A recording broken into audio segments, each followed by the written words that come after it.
talino sa laban na ito. Nais ko rin po pakilala si Alea Glendro bilang si talino at si Sendrik Dasibar bilang si yaman.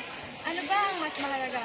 Yaman ba o talino? Ngayon po ay sisimulan natin ang labanan ito. Paano naman ang yaman? Ang yaman ay mahalaga sa atin at para makatulong tayo sa nangangailangan.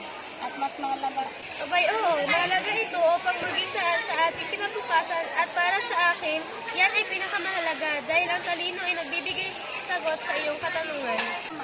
ang yaman ay mahalaga sa atin at para makatulong tayo sa nangangailangan. At mas mabuti pa ang yaman kaysa sa talino. Kang huwag salita ng ganyan dahil ang talino lamang ang nakakabuti sa ating mga kabataan ngayon. Aanuhin mo naman ang yaman kung walang laman ng iyong utak dahil makabuti sa lahat.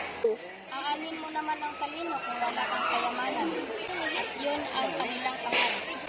Ang kabataan ay yaman dahil ang yaman ay nakukuha lamang sa talino. Madali rin namang maubos ang yaman pero ang talino ay hindi kailanman mawawala. Ang talino ang magpapatungo sa atin sa tunay na wakas. Bakit? Masasabi mo ba na mahalaga ang yaman kaysa sa talino?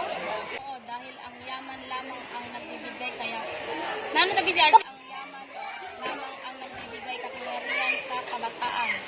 Ngayon, paano naman kung walang yaman? Alam mo ba na mas mahalaga ang yaman sa talino? Mahalaga ang talino sa atin dahil ito lamang ang maaaring gamitin ng kabataan. Bakit? Magagamit mo rin ba ang yaman sa pag-aaral?